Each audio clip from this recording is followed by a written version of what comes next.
মোঘল ও বর্গীদের আক্রমণ প্রতিহত করে বীর দর্পে বাংলায় রাজত্ব করা রাজা রামনাথ রায়ের পূর্বপুরুষের প্রতিষ্ঠিত ৪০০ বছরের পুরনো গৌরবময় ঐতিহ্য দিনাজপুর রাজবাড়ি, যার প্রতিটি পরতে পরতে লুকিয়ে আছে এক অমর বীরত্বগাথা।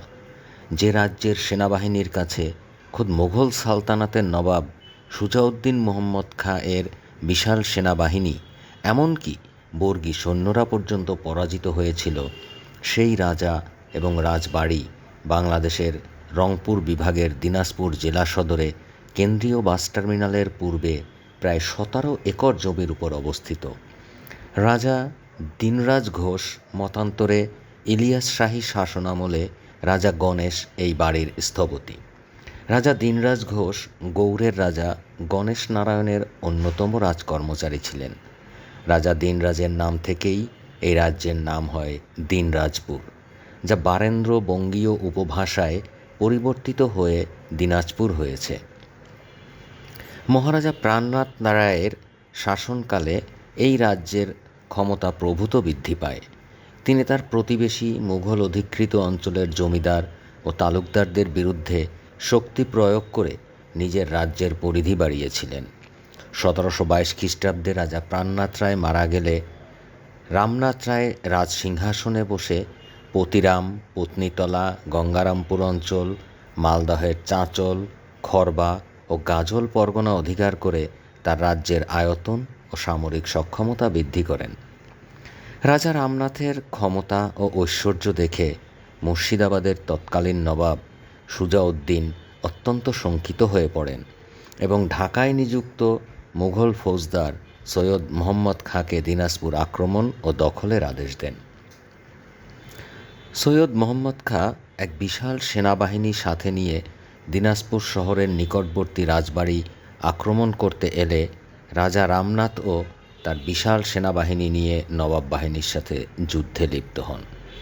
দুপক্ষের মধ্যে তুমুল যুদ্ধের এক পর্যায়ে রামনাথের সৈন্যবাহিনীর অসীম সাহসিকতা এবং বীরত্বের কাছে নবাব বাহিনী পরাজিত হয় এবং সৈয়দ মোহাম্মদ খাঁ বন্দী হন। অবশেষে নবাব সুজাউদ্দিন খান রাজা রামনাথ রায়ের সাথে সন্ধি করেন এবং তার অনুরোধে রাজা রামনাথ রায় সৈয়দ মোহাম্মদ খাঁকে মুক্তি দেন। রাজা রামনাথের প্রায় ৪২ বৎসরের শাসনামলে বাংলায় অত্যাচারী বর্গীদের আক্রমণ ঘটে।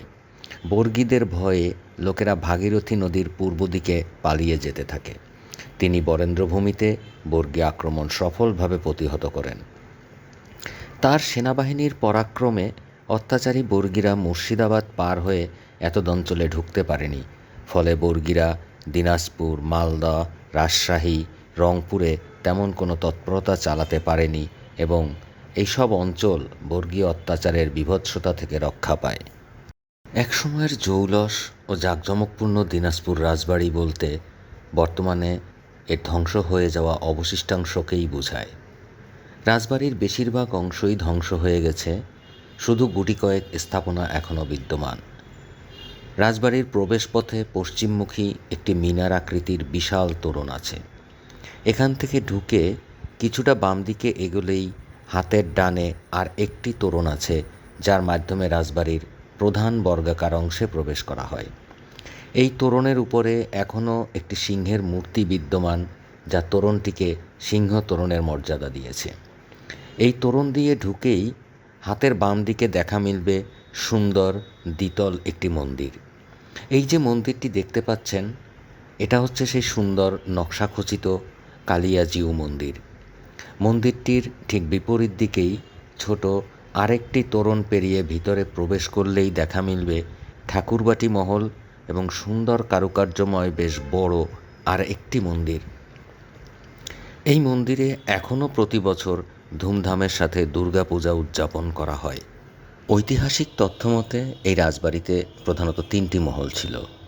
প্রথমটি ঠাকুরবাটি মহল, যা আপনারা ইতোমধ্যেই দেখেছেন। বাকি দুইটি আয়নামহল ও রানীমহল। ঠাকুরবাটি মহলের মন্দির দুইটি ব্যবহারযোগ্য থাকলেও আয়নামহল এবং রানীমহল প্রায় ধ্বংসস্তূপে পরিণত।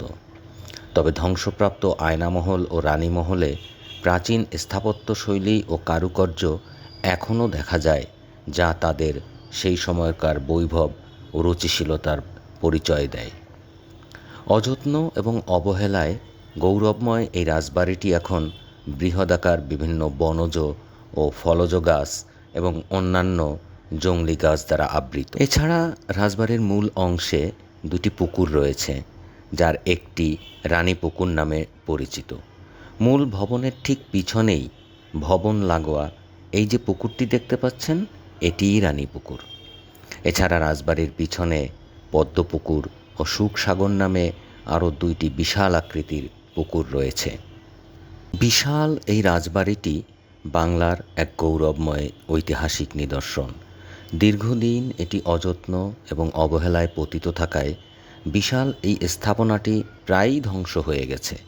তবে বর্তমানে এটি বাংলাদেশ সরকারের প্রত্নতত্ত্ব বিভাগ তাদের নিয়ন্ত্রণে নিয়ে সংস্কার কাজ শুরু করেছে।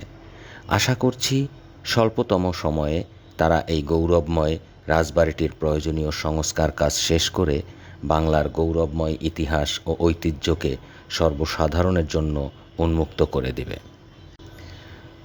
তো বন্ধুরা, ভিডিওটি কেমন লাগলো অবশ্যই তা কমেন্টস করে জানাতে ভুলবেন না। ভিডিওটি ভালো লেগে থাকলে এবং এ ধরনের ভিডিও আরও দেখতে চাইলে আমার YouTube channel beautiful Bangladesh 2004 subscribe করে পাশে থেকে উৎসাহিত করবেন। পাশাপাশি আপনার ফেসবুক পেজে শেয়ার করে অন্যদেরকেও দেখার সুযোগ করে দিবেন। ধন্যবাদ।